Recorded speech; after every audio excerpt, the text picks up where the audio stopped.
Hola, soy el profesor Cristian Claudio Aranda y les voy a compartir una lectura que tiene que ver con pedagogía y me pareció muy interesante y se llama El mero hacer sin reflexión no permite aprendizaje. Es un segmento de un texto que se expuso en el Seminario Regional Innovación, Cambio Educativo y Movimiento Pedagógico que se organizó por el Colegio de Profesores de Chile en Rancagua el 18 de junio del año 1999. Tiene bastante tiempo ya de publicado, pero es muy atingente a la realidad actual de la pedagogía en Chile, con, con respecto a lo que es el trabajo colaborativo. Su autora es Rosa María Torres y voy a ir leyendo este texto para que se pueda ir entendiendo. Dice así: cambio educativo. Todo el mundo habla de cambio educativo. No obstante, ¿qué es lo que cada uno de nosotros está entendiendo bajo ese nombre?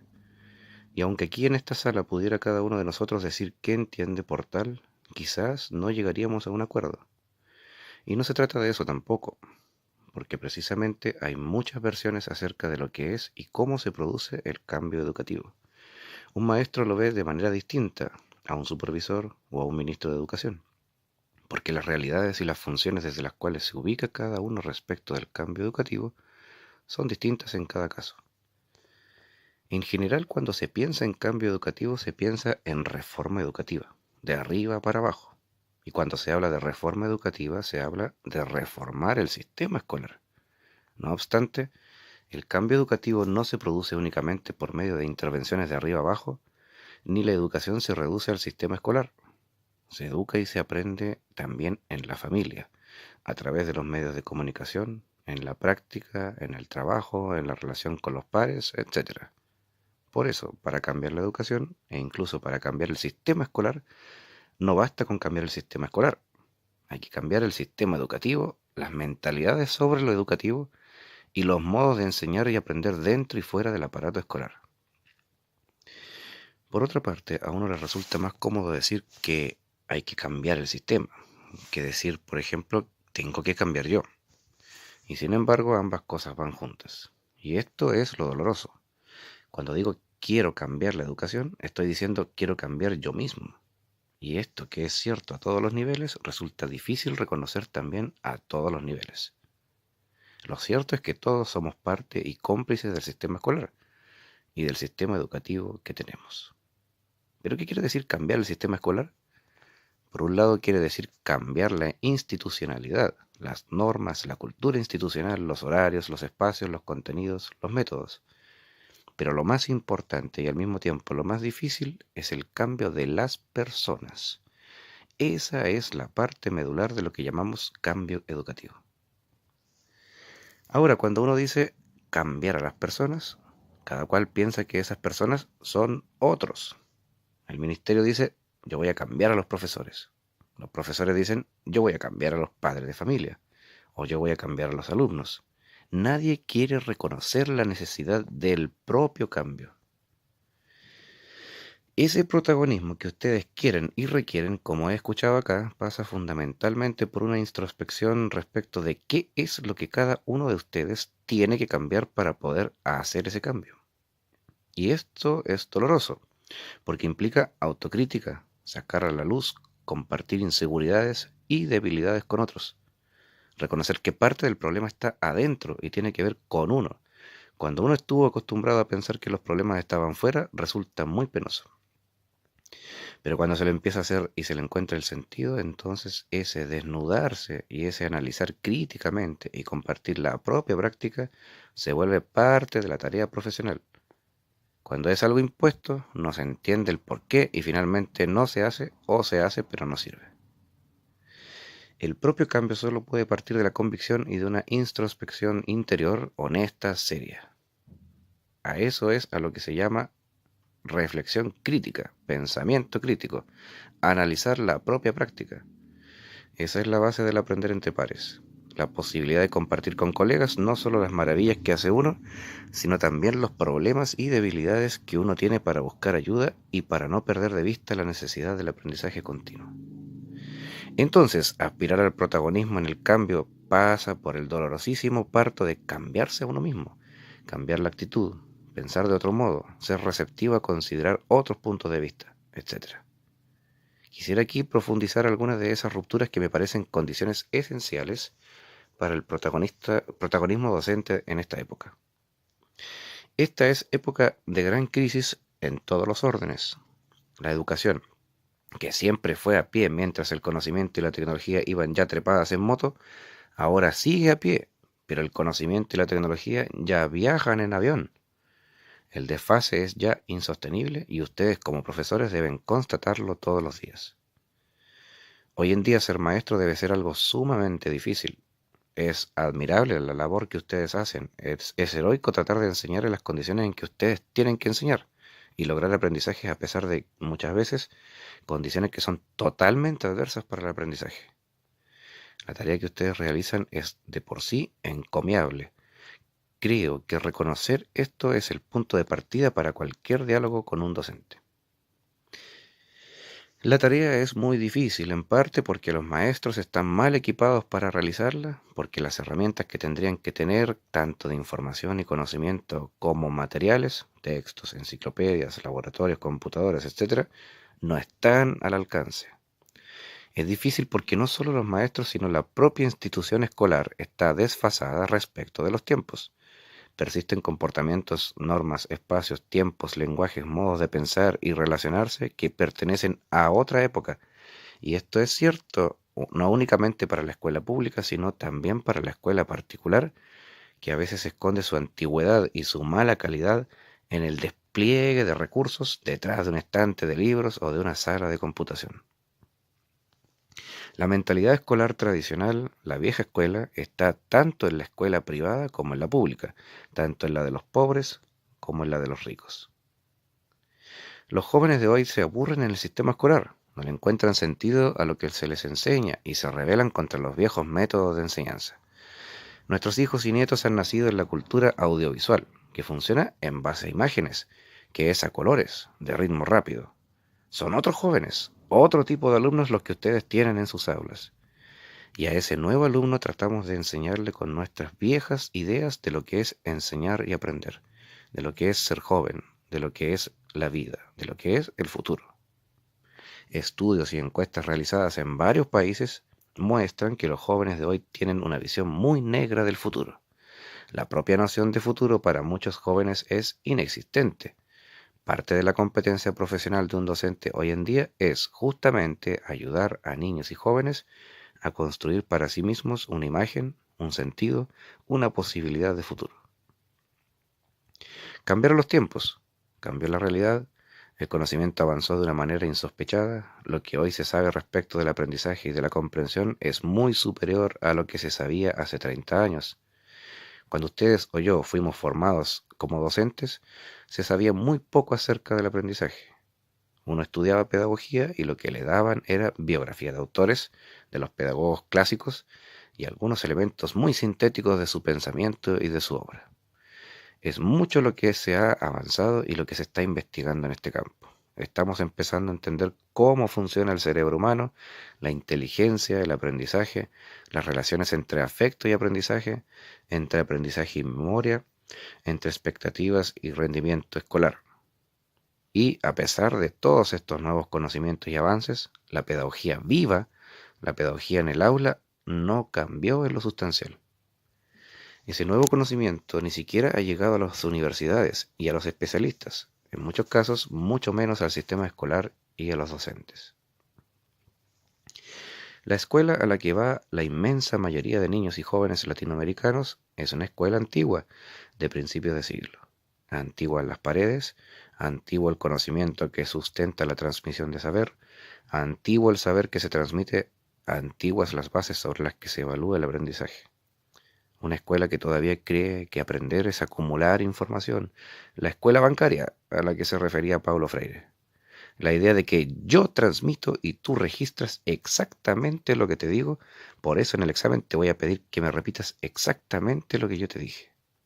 La vieja cultura escolar no concibe que el alumno piense autónomamente, cree, se equivoque y rectifique por sí mismo, tenga opiniones propias y hasta distintas a las del profesor.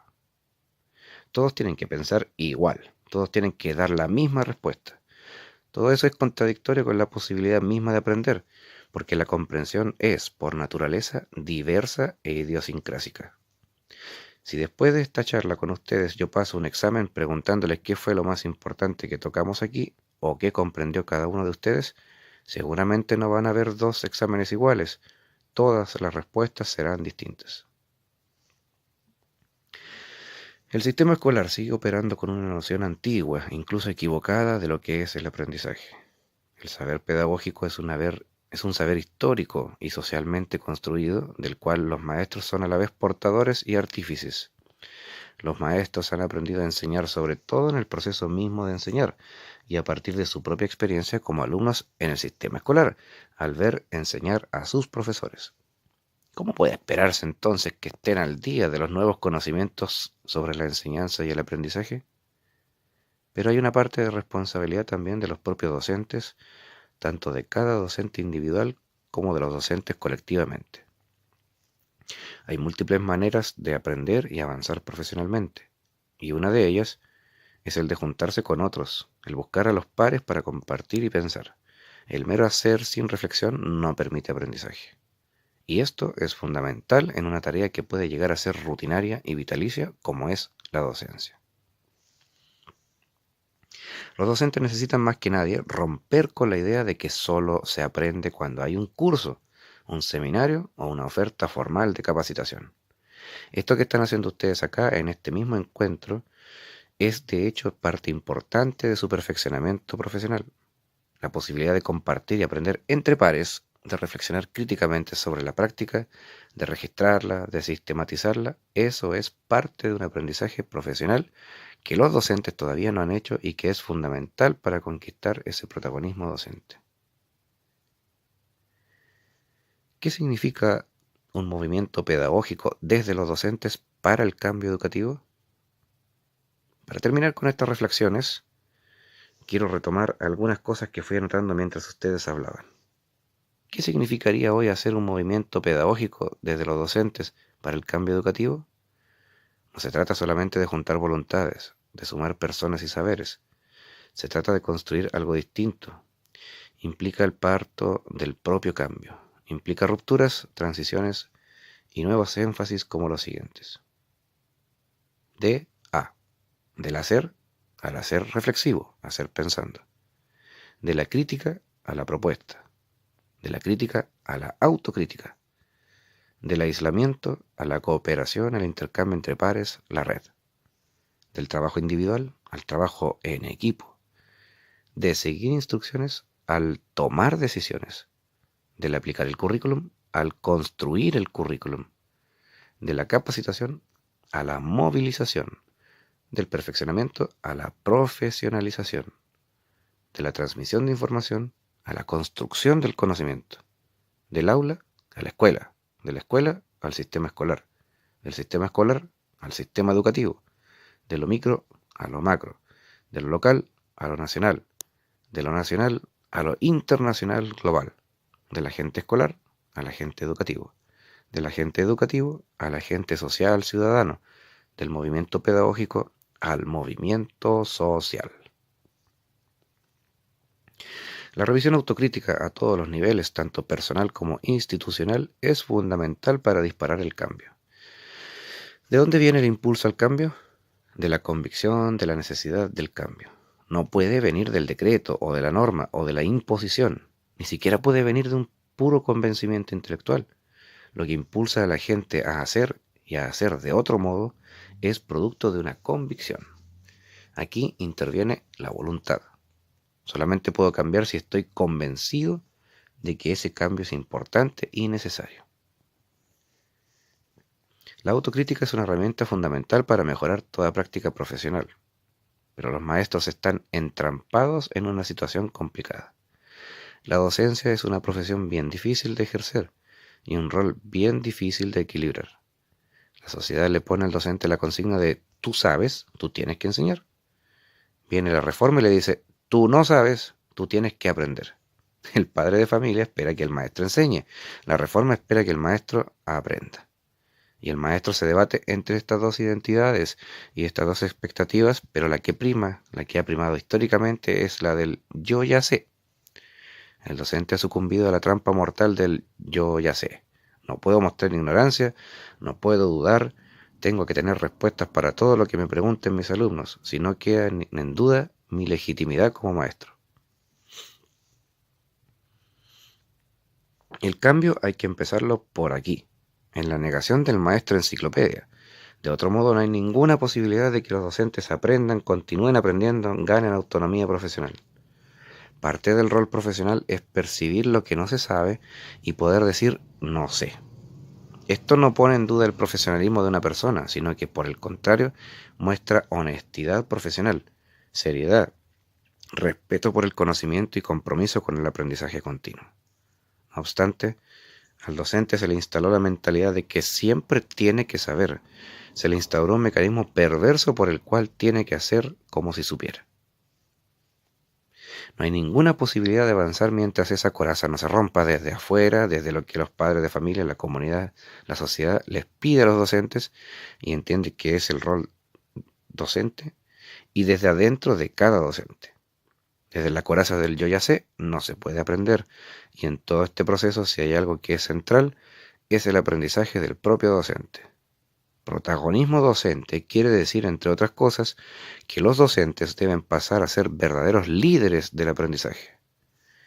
Esto implica sacarse el sombrero del yo ya sé y ponerse el sombrero del yo necesito y quiero continuar aprendiendo.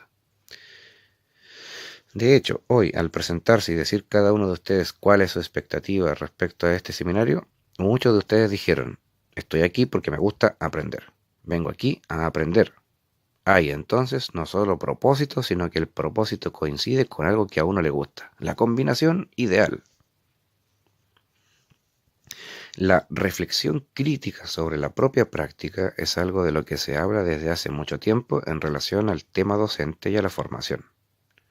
Distanciarse de su práctica para mirarla desde afuera, compartirla con otros docentes, reflexionarla, analizarla. Ese es el principal mecanismo de aprendizaje pedagógico que tienen los docentes y que hasta ahora no ha sido aprovechado ni por los docentes ni por el sistema escolar, entre otras cosas porque el propio sistema escolar impide que se lleve a cabo. La escuela está pensada y organizada en torno al docente aislado, que da clases encerrado en un aula y que no tiene posibilidad ni necesidad de compartir su quehacer con otros colegas. Esto es cierto también para los directores. Cada director, una escuela, cada docente, un aula. Y aquí los docentes han caído en otra trampa mortal. Ustedes están llenos de trampas. Sería bueno que se propusieran a analizar las diversas trampas en las que están metidos y qué pueden hacer para salir de ellas. La trampa de la autonomía profesional entendida como yo, aquí, dentro de mi aula, hago lo que quiero. Eso es una falsa autonomía profesional. Es la misma trampa en que caen las mujeres cuando dicen yo puertas adentro de mi casa, hago lo que quiero, ahí mando yo. Justamente, solo manda en su casa, puertas adentro, en el ámbito doméstico, encerrada entre paredes y ollas. Y además, si uno entra a analizar en qué y cómo concretamente manda la mujer dentro de la casa, uno puede encontrarse con que, más que autonomía, lo que allí hay es encierro, subordinación, esclavitud. Yo en mi clase soy dueño y señor de lo que hago y ahí está mi autonomía. Este es el profesionalismo docente entendido a la clásica, a la antigua, y es así gracias a esta falsa autonomía que se empobreció precisamente la profesión docente. Cada cual haciendo lo que quería dentro de su aula, viendo como intromisión la visita o la observación de clase por parte de otros docentes o de los padres de familia, resistiendo el trabajo colaborativo y en equipo, sin defender la necesidad de espacios y momentos colectivos para compartir profesionalmente con colegas, para reunirse, planificar, dialogar, avanzar juntos. Esa malentendida autonomía profesional, confinada al aula de clase, que en su momento y muchos hoy todavía ven como una gran victoria, terminó siendo en verdad una derrota para los docentes. Son los mismos docentes quienes pueden y deben romper con ese confinamiento y ese aislamiento tradicional de la tarea y la profesión docente. Por eso, entre otras cosas, la relevancia de iniciativas como las que ahora se proponen ustedes en el sentido de construir un movimiento pedagógico de y desde los docentes. Muy, pero muy bueno el texto de Rosa María Torres. Y es un segmento solamente porque debe haber habido mucho más. Bueno, si les gustó el video, compártanlo, pueden leer esto. Está publicado en sitios del Ministerio de Educación a través del Centro de Perfeccionamiento, Experimentación e Investigaciones Pedagógicas, CPIP, y me parece interesante compartirlo con ustedes, así que también compártanlo con otros para que puedan leerlo. Chao, chao.